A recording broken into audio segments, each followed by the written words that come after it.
somebody that builds lots of big, nice projects before I got here. And we're doing some of the best in the world right now. This is all about the Dulles Airport remodeling. It's considered one of the worst airports anywhere in the world. We're going to make it maybe the best with some hard work and some good thought process. But thank you for being here as we unveil exciting plans for a major and long overdue renovation and reconstruction of Washington's really horribly thought of Dulles International Airport. I want to thank Secretary of Transportation Sean Duffy. He's fantastic. He's doing a great job, including having to do with the safety of airlines and getting in with the control towers and all new equipment that we'll be ordering in the not too distant future. So that we'll go from, again, one of the worst countries in the world for that, and we'll end up being one of the best countries in the world. That's automation, having to do with landings, takeoffs, and safety. But for his leadership at this important project, and that's the Dulles project, thanks as well to the CEO of United Airlines, Scott Kirby. Thank you, Scott. CEO of the Metropolitan Washington Airports Authority, Jack Potter. Thank you, Jack. And we've developed a great relationship with them. We're going to make this something special. As well as a member of the Airports Authority Board of Directors, Trent Morse. Thank you, Trent. Thank you very much. Dulles Airport is the primary international gateway to our nation's capital, which is now one of the safest cities in the country. It's one of the hottest cities in the country. We are the hottest country in the world. But our nation's capital has made tremendous improvements in the last year and a half since we got here. Crime is down by 84%. We've removed almost 8,000 career-hardened criminals. And amazing statistic, 2% of the people cause 91% of the crime. And we can handle that really easily. So they've done, I just want to thank our great National Guard and the Metropolitan Police and others that worked with us. But the job in Washington, everyone's talking about. I can also say, if you look at Memphis, Tennessee, where crime was rampant, and it's down now 71%, and it'll go down still further. And Louisiana, New Orleans, the governor called. He said, we need help. And we gave him help, and the crime is down 72%. And they just finished Mardi Gras, and they said it was the safest Mardi Gras on record. So we have a modernization of Dulles that's sorely needed. Last year's J.D. Power ranked Dulles 23 out of 27. That's a very bad ranking. Large airports nationwide, so it ranks at the bottom of the list, just about the bottom of the list. After an extensive review of more than 30 proposals with the top architects anywhere in the world, and I was involved with Sean and with a lot of other people, actually, but Scott was very much involved, I can tell you. But we are announcing plans to add more than 5 million square feet of new or renovated space. We'll replace the current C and D concourses, which are basic disasters, all the while preserving the iconic original terminal. That is one of the great architects of the world did the original terminal, and it was very, very important that it be left. That's one of the reasons. It was both an asset and a liability. The liability is that nobody wanted to build anything near it, and people had to walk crazy distances, and it's no good, not acceptable. So we've addressed it all, and we have a plan that's going to be phenomenal. But we're going to replace the C&D concourses and preserve the iconic original terminal that first made the airport an architectural landmark. So it's going to be something you can sort of see a little example of it right here. That's your front. On the other side of the street, we're building a massive 9-story, 8-story, 10-story. We're not sure yet, but we're building a parking garage that will be right next to the terminal. You'll walk right across the street, and you'll have a glass bridge, a number of glass bridges that will go right into the terminal. Right now, you have to walk so far. You have to walk blocks and blocks to get to the terminal. And we have an empty site right directly across the street that nobody wanted to tinker with, which was crazy. So we're going to have a magnificent garage. What would you say, Sean? How many cars? 32,000 parking spaces. 32,000. It'll be actually the largest garage in the world. 32,000 is big.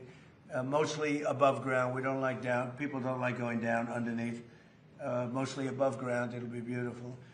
but a central walking tunnel and a new air train connections will provide travelers with easy options. Really, it's an impossible airport. You get off a bus, you go into a train, you get from a train, you get onto another bus. It's a worse airport.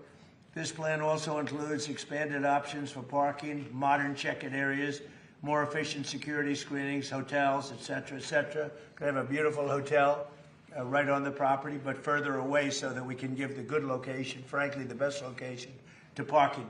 So people literally will be able to park their car and walk 15 yards and they'll be in the terminal.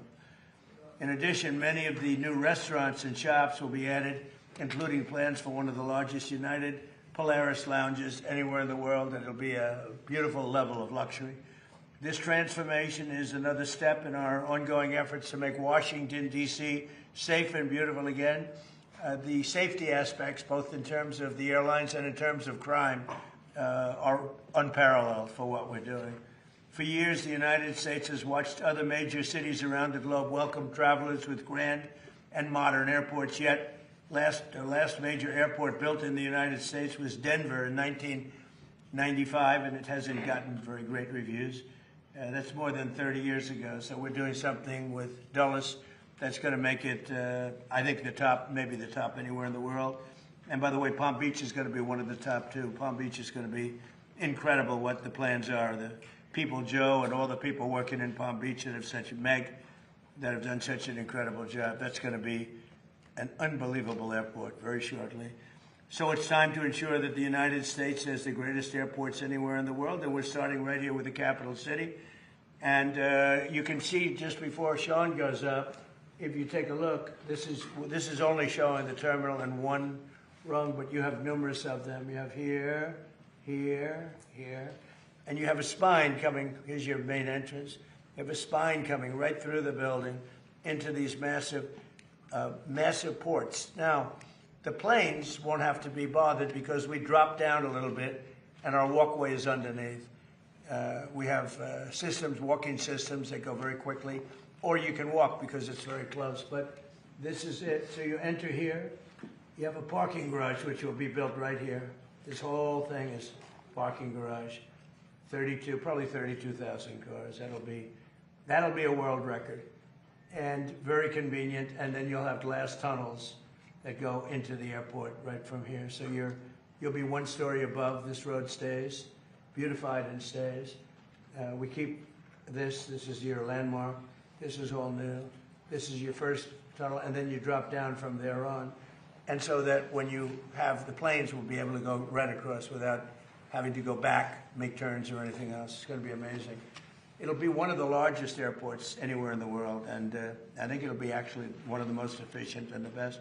So I'd like to ask Secretary Duffy to say a few words, and then Jack Potter, and I'd like to welcome a very great gentleman to our midst, Jensen Wong, who's here someplace, and he's, if we can do with an airport like he does with chips, it'll be the greatest airport anywhere in the world.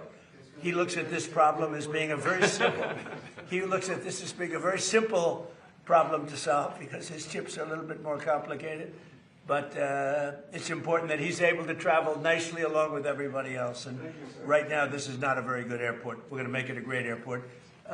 Sean, please. Thank you, Mr. President. So, to your point, the President has worked incredibly hard to make D.C. safe and beautiful. I think this is the cherry on the top, Mr. President. This is the gateway to the world from our nation's capital.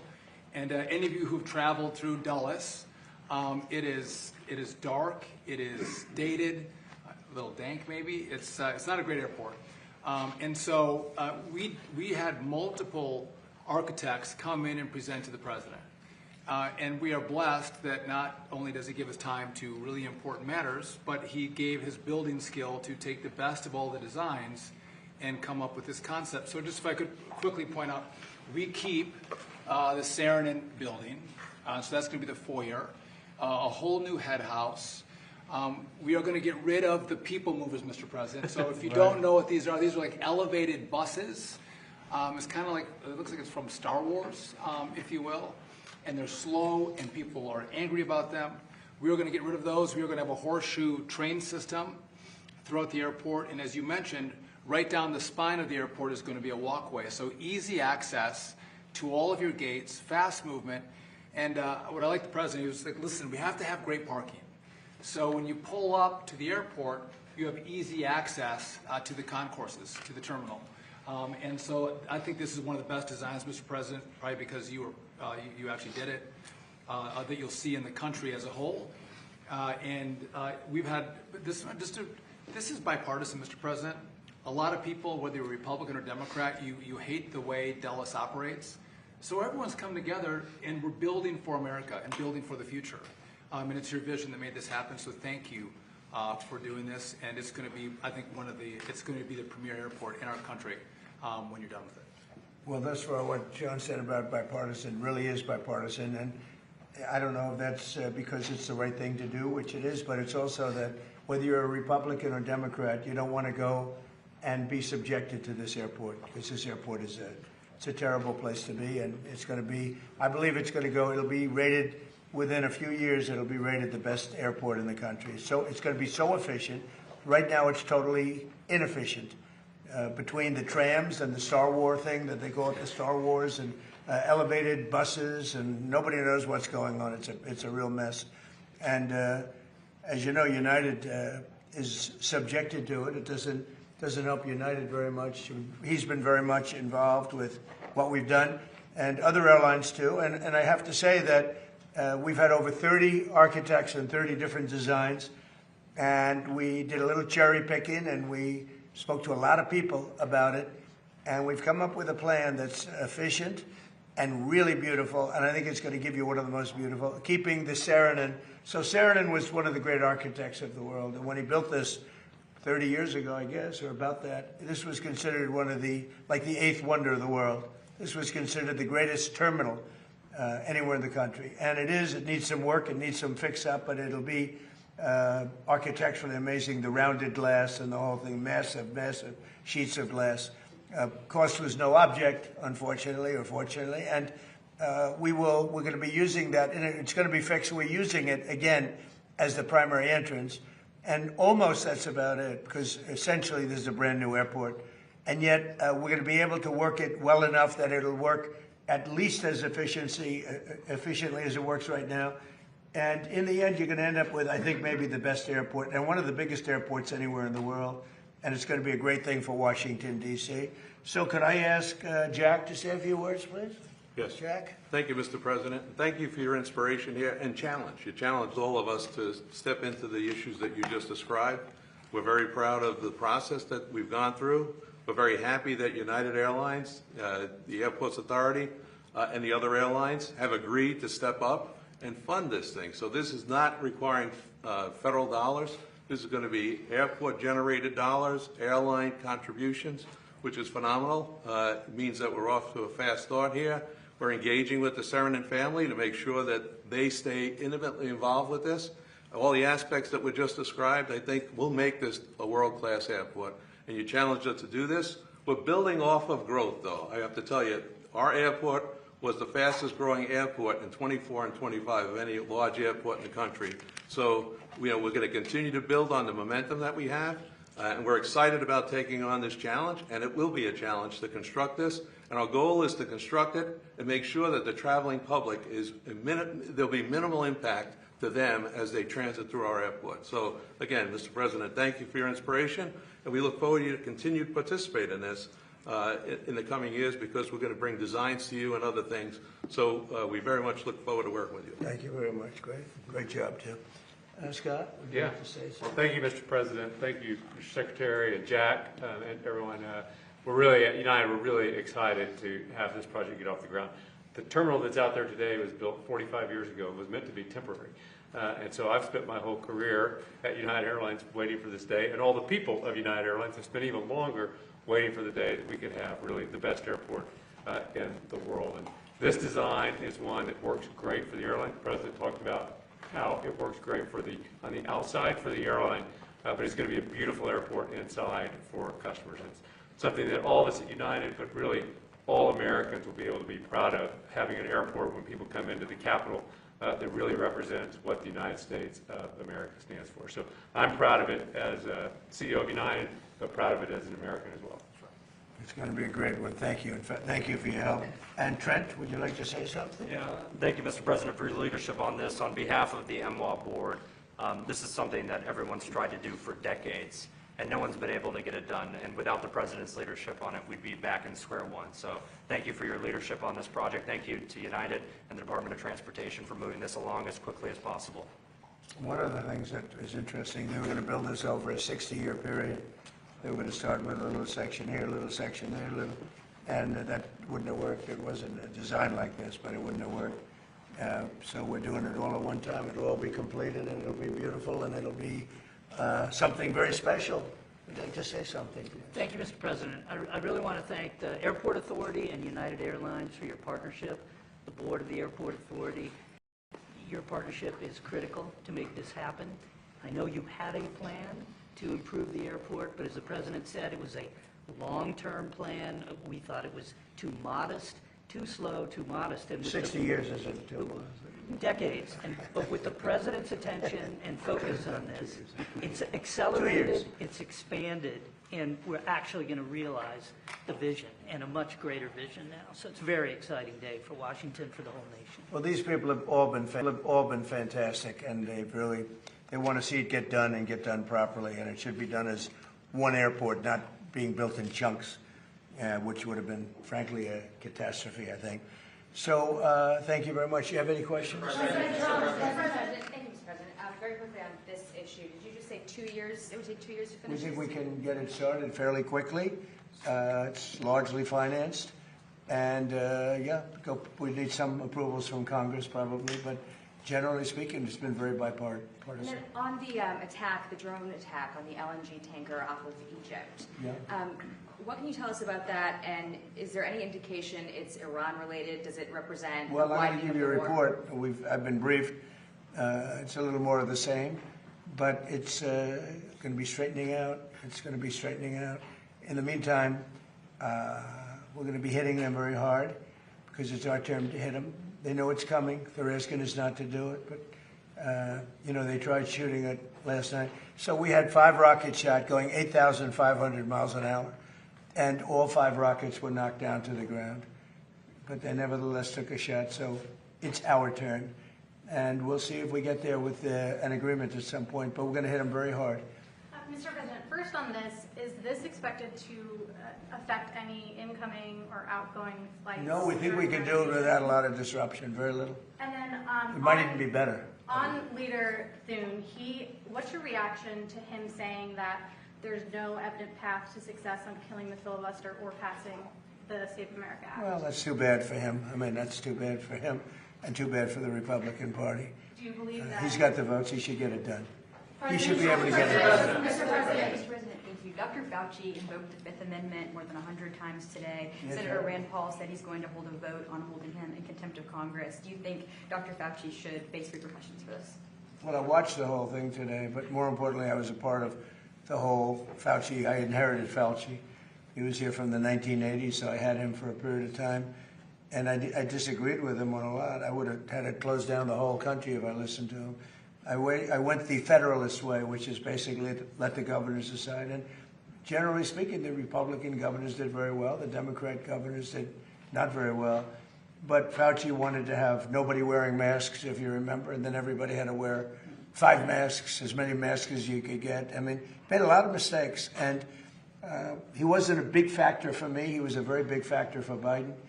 And if you remember, even though we were prime time in terms of that whole disaster of COVID, fewer in the Trump administration than in the Biden administration. We ran it well. Operation Warp Speed was talked about as being one of the great success stories anywhere in the world, actually. And we did a good job. But many more people died under Biden than died in the Trump administration from COVID. COVID was a disaster, but Fauci did not help. Do you think that the DOJ should reopen the investigation into the auto pen, specifically pertaining to Fauci? Well, the only thing you can really think about is the auto pen, because the most powerful thing the president has, they say, is the power of pardon. So he was pardoned by Biden, and I respect that. I know how powerful it is. It's a very powerful They say it's literally the most powerful thing a president has. Now, whether or not I sign my things directly, always, almost everything I sign directly. You're witness to many of them. He signed very few. The only thing I know that he signed was Hunter Biden's pardon, but I'm not sure that he signed, he probably didn't sign this one. So I can't tell you what the law is. I've heard that you have to have a lot of proof. You need to have letters. You need to have all sorts of things that the person operating the auto pen has to know exactly what it's all about. He didn't know what it was about because I saw him testify. So maybe there's something on the auto pen. Other than that, the power of pardon is very powerful. One question briefly on the... What's it? Beth? Thank you. Beth Turner, GB News. We've just heard you talking about another example of American excellence. That's really what this is. It's a project where you're striving to be the best in the world. As a Brit, that's really striking to me. You've had a couple of weeks to get to know our new Prime Minister. Have you spoken to him much? And do you think he is the man to lead us to excellence? Well, he did say one very good thing. He said he's going to open up North Sea oil. If he does that, you're going to be a wealthy country. If he does it reasonably. I was telling Prime Minister Starmer, open up the North Sea. Open it up. You'll be okay. Open it up. They have two problems. They have a huge immigration problem, people coming from all over the world and just camping out in your country. And we've taken a very tough stand. In fact, for 14 months, nobody has come into our country. Zero, which is almost hard to believe, but that's what the report says. Our borders become very strong, and your border is very weak. He's got that problem. And he's got energy problem. He's got windmills all over the place. And anytime you see windmills, you see a failing country. And they're made in China, not used by China, but they're made in China. And you have a thing called the North Sea. And you buy a lot of your energy, as you know, from the North Sea. You buy it from Norway. And Norway gets it from the North Sea. They get their oil from the North Sea. And Norway's got trillions of dollars in the bank, trillions. It sells its oil from the North Sea. And Scotland has a better part of the North Sea. And you have 500, 600, 700 years. You have areas of the North Sea that haven't even been explored yet. You have one of the most valuable oil finds anywhere in the world.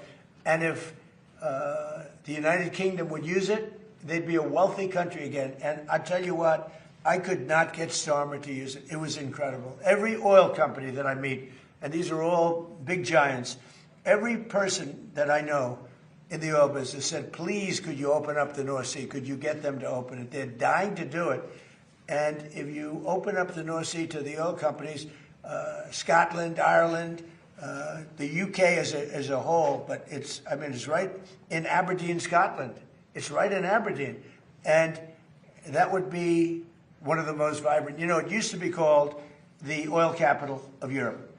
Aberdeen was the capital of Europe, and now it's they don't drill oil, and nobody can understand why. You have it's among the finest oil, it's the best oil anywhere on the planet, and it's unbelievable plenty. You don't have to pay Norway triple what it costs them to take out. You have your own oil and gas. If you use the North Sea, the UK will be a really rich country. I cannot get the point across. The new gentleman, when I spoke to him, he said he's going to open up the North Sea. Let's see if that happens. The Fed today voted to keep interest rates unchanged. Are you surprised by that? Are you disappointed in any way with Kevin Warsh? No, Kevin's fantastic, but he's got a board. Yeah, Kevin's got a board. He's fantastic. He's a brilliant guy, smart. I know he'd love to see lower interest rates, but he's got a board, and it's a political board, and they want to keep rates up. But we fight through rates. We have the strongest investment ever made in a country, of any country. It was China about 13, 14 years ago. We have far greater, 19.2, even Jensen would say that's a lot. 19, and Jensen's spending a tremendous amount of money by hundreds of billions of dollars. He happens to be in the room. He's spending more than United, actually. Well, he's spending 10 billion, but Jensen's spending hundreds of billions, right? I don't know. That's not a bad business. But no, we have 19.2 trillion. So it's the biggest number ever spent in any country by far, and that's over a period of 1 year. As an example, as you know, the Biden administration, for 4 years, did much less than 1 trillion. We're doing 19.2 trillion in 1 year. So We have things that are happening in our country, the likes of which nobody's ever seen. Plants and factories are moving in. Toyota just announced they're building one of the largest car plants anywhere in the world, and truck plants anywhere in the world. We are building more automobile plants now than at any time in the history of our country. Mr. President, in particular, this is just one of several projects that you have underway in the DMV. Why would you say that you're so focused on transforming the Washington region right now?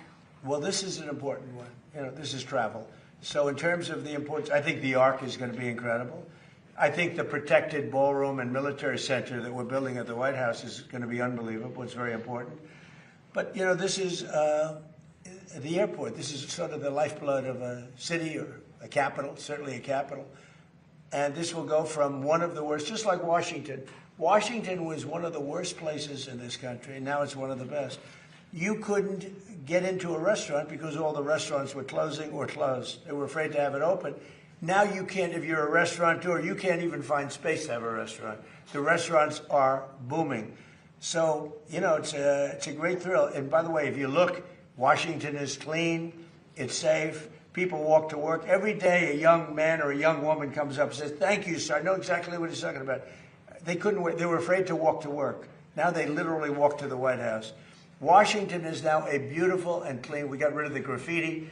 78 monuments and different things have been cleaned. They were strewn with graffiti. We had 28 fountains that not one of them worked. For years, for decades, they haven't worked. They're all up in service, and nobody's seen anything like it. We have it clean. We're changing all the grass in all the parks. That's going to be changed very shortly. The parks are, because the grass is very, you know, grass is like human beings. Grass is a life also. And we're changing, we're raking, cleaning, and changing all of the parks. We don't have people, we don't have the tents anymore. We don't have all the barbed wire up. We don't have the wire up. Washington's become a beautiful city. It's become a hot city. But, you know, even more importantly, the United States right now is the hottest country anywhere in the world. Mr. President, just a point of clarity on the airport. No federal funding will be required. What did you mean when you said Congress may? Sean, you want to talk about it? So it's going to be bonded for $22.5 billion. United is going to partake in part of the payment, but the airlines who participate in the project are going to pay for it. If I can just make one point of clarification. Yeah, please. We have some permitting we have to do, but we think in the spring, this is both Concourse A. We think we can start construction in the spring of next year. So we're trying to move at the speed of President Trump. It's never fast enough, but we're going as quickly as possible so we can give a deliverable to the American people. And the other thing Sean's doing, which I think is so important, maybe more important, I don't think it can be more important than this, but he's working on air traffic control. We have an obsolete system. It's 50 years old. You saw the helicopter crash a year ago into a plane. That was a disaster. And things like that would never happen. Bells would have gone off in 4 or 5 minutes before it happened. You would have heard the bells and whistles would have gone off. And a thing like that couldn't have happened if you had proper air control. So what's happened is we're working very hard on getting the finest in the country now, in the world. We've examined the systems of almost every good country in terms of air traffic control all over the world. And we have the best people working on it in the world. And it'll make, I mean, so often you'll see somebody even bunking into each other at an airport. But where planes come too close, where planes, in the case of the helicopter the helicopter hits the plane, we are working on air traffic control to redo the entire system, including the new towers, because the towers are obsolete. You know, you don't think of it. You see a tower and it looks fine. You go into those towers, they're literally falling down. So we're talking about new towers and all new air traffic control, which will give us the safest anywhere in the world. Mr. President, why do you think Dr. Fauci invoked the Fifth Amendment so many times today when he has the pardon? And why couldn't, what was stopping him from just giving an honest testimony this morning? Well, look, I've never been a big fan of Fauci. Why he did that was very simple. His lawyer told him to. You know, I don't know if he would have been better off not doing it. There were a lot of questions that I guess he could have answered, and some maybe he didn't feel comfortable in answering, but his lawyer told him to do that. Prime Minister Andy Burnham hasn't mentioned hardly at migration at all since he's gone into number 10. Well- Did you discuss it with him? I did, briefly. He's going to have to mention it because it's killing your country. Mr. President, Killing you. He won't talk to GB News. He's killing your country. He won't talk to him. And not him. I mean, we'll have to see. I know Starmer did very little about it. And they're coming from all over the world. They're coming from Africa. They're coming from South America. They're coming from different parts of Asia. And they're invading Europe. I mean, they're invading Europe. It's an invasion. And the UK is a prime suspect. Mr. President, on Todd Blanche, Senator John Cornyn of Texas has been hesitant to back the confirmation. Seems to be some sort of deal that he's talking about. What is your reaction to his hesitancy? Well, all I can say is Todd Blanche is outstanding. And I thought it was pretty routine because he's so good. You just wouldn't find a better person. So I don't know, maybe John Cornyn's upset with me because I didn't endorse him. I don't know what it is, but I haven't heard that there's a problem. I heard he's going through quite nicely. And do you think Senate Majority Leader John Thune, after the comments you heard regarding Save Americans and other stuff, do you think he's still the man for the job? Well, we're going to find out, and I'll let you know. Mr. President, it was a beautiful service yesterday for Senator Right. Graham, beautiful eulogy that you delivered. As far as Senator Darlene Graham is concerned, based upon your conversations, is she going to focus primarily on foreign affairs like her brother, or will she focus more on domestic issues? I think domestic, really. I've spoken to her a lot, and she's much more focused on domestic, including costs and pricing. And I think she'll be outstanding. President Jay Clayton, he was just confirmed by the Senate. Yeah, he's great. Would you like to see him continue with Bill Pulte's work at exposing election Oh yeah, interference sure. in I'm sure he will. 2020? Bill did a great job, and Jay has just been confirmed. And you know he's outstanding. He was the head of Sullivan and Cromwell for many years, and he's very outstanding. And I think he's going to do a fantastic job. And Bill was great. Yeah, please. Mr. President, in light of advanced ChatGPT AI models escaping their lab and conducting cyber attacks, are you considering stronger controls on AI, and would you consider negotiating Well, we're regulations? looking at AI. We're looking at controls. We're also making sure that we lead. So we're leading China in AI by a lot. China has virtually no controls. It's freewheeling a little bit. So we have to be careful in both ways. We don't want to restrict them where all of a sudden we come in second to China. Whoever wins with AI is going to win. That's how big it is. So it's bigger than the internet ever was. It's bigger than anything ever was. So I don't want to restrict. I know many of these people. I don't want to restrict them from doing great work. Yeah, please. Under what scenario do you see Iran attacking U.S. installations and personnel overseas and you withdrawing? Or I don't see that. No, we're not. No, we're gonna hit them very hard. I mean, I can actually say that because in that there's very little they can do about it. It was a different group than we're dealing with. They've already apologized, but you know we got to smack them a little bit. Mr. President, you always get hit back when they strike. Will I always hit back? Yes. Pretty much. Mr. President, just on a point of clarity on that, sir, is that in response to the attempted ballistic missile strike on Jordan last night? When you say it's our turn to hit back? Yeah, I think more so that, yeah, because it was another smaller event. But no, they sent 8,000-mile-an-hour missiles at us, and fortunately we had our people operating the greatest equipment in the world, namely the Patriot system. Think of it, 5 missiles going 8,600 miles an hour, big ones, coming right at us, and all 5 were shot down. How about that, right? Pretty good. Nobody else could do that but us, yeah. Can I ask, how was your meeting with President Volodymyr Zelensky yesterday? It was good. Do you see a time scale? No, it was good. Look, you know, he's out doing his thing. I'd like him to end the war. So it's very simple. I get along with both. I get along with President Putin. I get along with President Zelensky. Like I told him, I wanted to end the war, get the war ended. Thousands of people, 25,000 people died last month. That's standard. And it's not acceptable. So I said, just end the war. Mr. President, on the war, do you want the House to come back before August 31st to act on the Russia and Iran sanctions bill after it Well, if passes it's out? necessary. I mean, it shouldn't be necessary, to be honest. But if it's necessary, I'd like to. Are you talking about the Lindsey Graham? Yeah. So I'd like them to add Iran as tariffs, not just as sanctions. I think it's important. That's what Lindsey wanted, because I heard that they have tariffs on Russia, but not on those 5 countries with having to do with Iran. I'd like to see tariffs on Iran. It would make it much stronger. So perhaps you're very good at this. You can maybe tell them.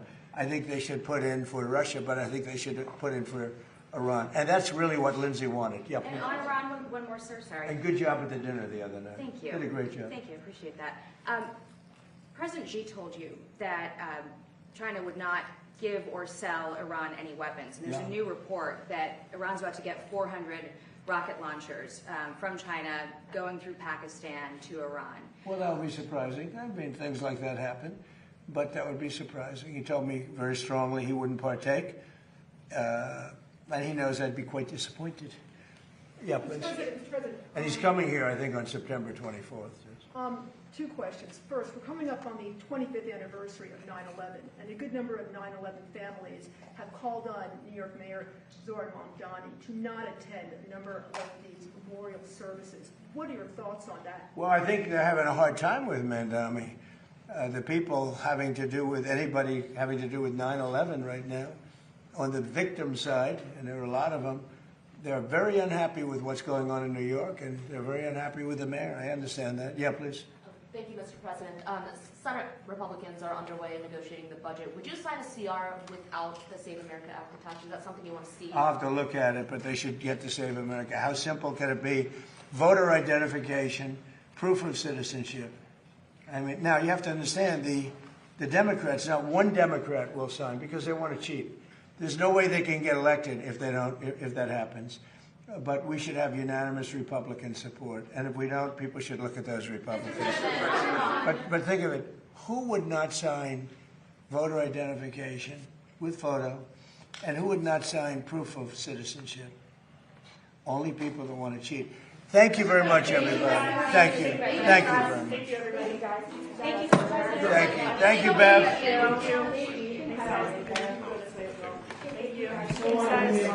Thank you, guys. Thank you, guys. Thank you, guys. Thanks. Thanks, guys. This way, please. Thanks, guys. Thank you. This guy going. Thank you. Thanks, guys.